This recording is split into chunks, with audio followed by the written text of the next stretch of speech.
Hello students, welcome back to another class of business studies. We have already started a new chapter, that is private, public and global enterprises. We finished with the concept and we finished about the private sector. We have already studied in our previous class the private sector enterprises, and now in our today's class we are going to study this chart. Just pay attention, dear students. So the Indian economy is divided into two branches, that is public sector and private sector. We have already studied the private sector: sole trading concern, all sole proprietorship, partnership, joint Hindu family, cooperative society, the company, the public company and the private company.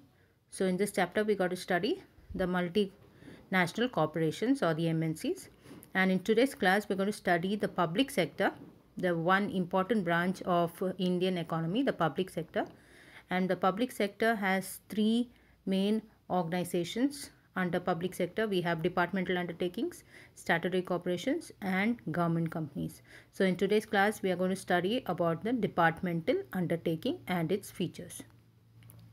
So I repeat here, we have departmental undertakings under public sector enterprises, second one is statutory corporations, and the third one is government company. In our today's class we are going to study the first one, that is departmental undertakings, the meaning and its features. So what is the meaning of departmental undertaking here? So this is the oldest and traditional form of public sector enterprise, established as the department of the ministry and are considered part or an extension of the ministry.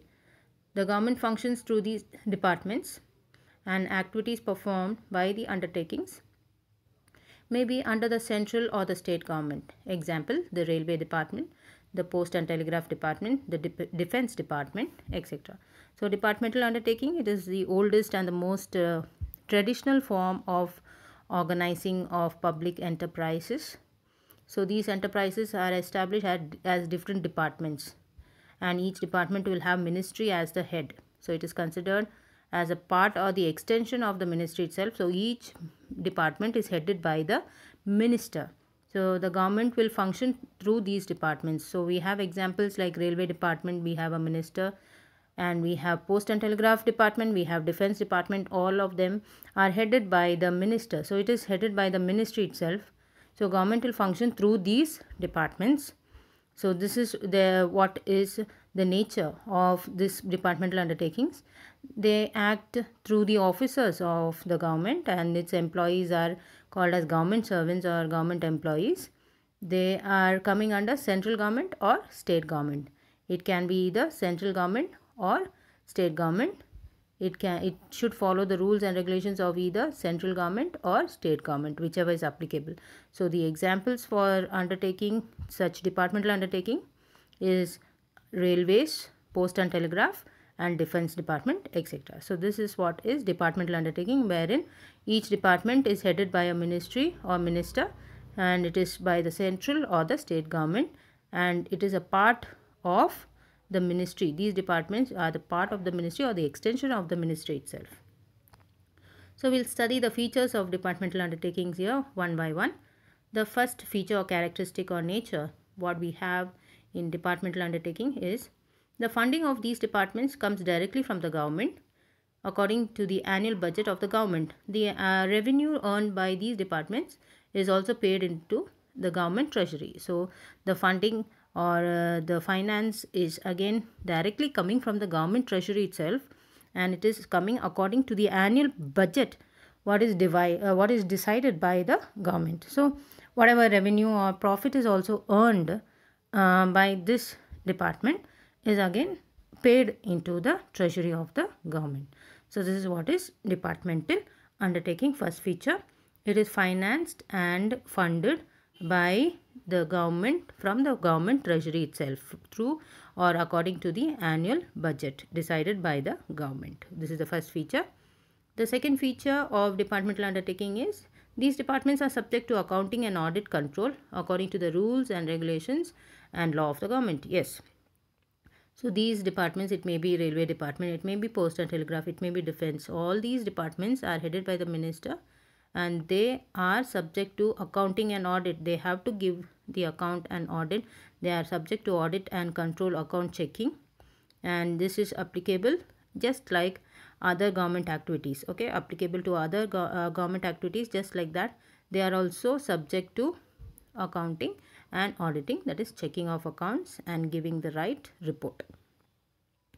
The next feature of departmental undertaking is these departments have employees who are called government servants, and they are headed by the Indian Administrative Service IAS officers and civil servants who are transferable from one ministry to another ministry. So these employees, the employees are the staff of these enterprises. They are called as government servants, and their recruitment, they are you can say they are appointed according to the rules and regulations of the government itself. So directly by the government they are employed into the office or into the department, and they are headed by actually the IAS officers or the civil servants, that is Indian Administrative Service officers or civil servants, and their ministry or their term, their ministry is transferable from one place to another place. So transferable from one ministry to another ministry, they can go from one department to another department. They are transferable in nature. The next feature is these departments are major subdivision of government department, and they are controlled directly by the ministry. Yes, so here what happens is these are generally considered as a major subdivision of the government department itself, main part of government department itself, and that is why they come under direct control of the ministry. So minister is the head of each department, since they are the major part or major division of the government department itself.